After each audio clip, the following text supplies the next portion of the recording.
1914. Who really is the faithful and discreet slave? Who was watching? Who was providing the food at the proper time? Russell and his associates quickly understood that Christ's presence would be invisible. They disassociated themselves from other groups and, in 1879, began publishing spiritual food in Zion's Watchtower and Herald of Christ's Presence. From its first year of publication, this magazine pointed forward, by sound scriptural reckoning, to the date of 1914 as an epoch-making date in Bible chronology. So when Christ's invisible presence began in 1914, happy were these Christians to have been found watching.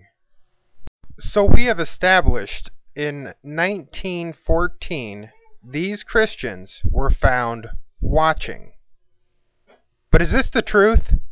Were they in fact watching for Christ's presence? This should be relatively easy to find out by simply looking at the publications produced by the Watchtower at this time. What do the facts show? Let's take a look at the Watchtower from 1914. When was Jesus going to be present? And it reads, that time, as far as we are able to calculate, began in 1874. Since that date, we have been living in the parousia of the Son of Man. Okay, so Christ came in 1874. So maybe we weren't on the watch right then, but I'm sure we got on the watch just shortly thereafter, right? Let's check out 1916. This culminated in the year AD 1844, just 30 years before AD 1874, when Christ, the bridegroom and reaper, actually came, as shown by the Jubilee's teaching. Okay, so maybe not 1916 either, but considering that in 1918 they were appointed over all Jesus' belongings, surely they would have known then. And 10 years later, let's say 1928, let's see what they were teaching. Jesus stated that he would be present at that time. From 1874 forward is the latter part of the period of the time of the end. From 1874 is the time of the Lord's second presence, as above stated.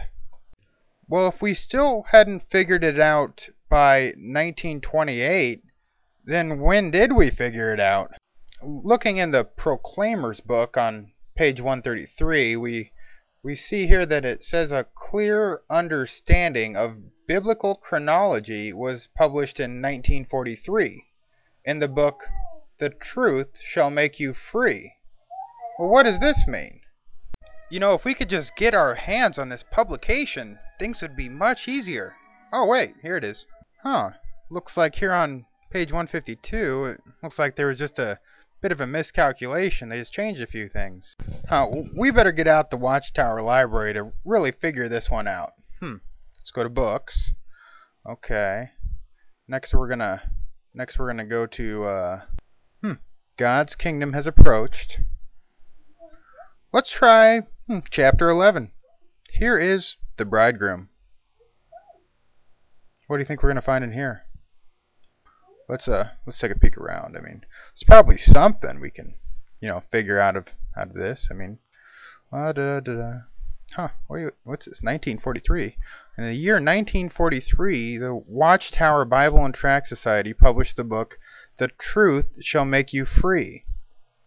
In its chapter 11, entitled The Count of Time, it did away with the insertion of 100 years into the period of the Judges and went according to the oldest and most authentic reading of Acts 13:20, and accepted the spelled-out numbers of the Hebrew Scriptures. This moved forward the end of 6,000 years of man's existence into the decade of the 1970s. Naturally, this did away with the year 1874 CE as the date of return of the Lord Jesus Christ and the beginning of his invisible presence or parousia. Huh. 1943? This got to be wrong. That would mean Jesus would have been knocking for 29 years. And they didn't even open the door.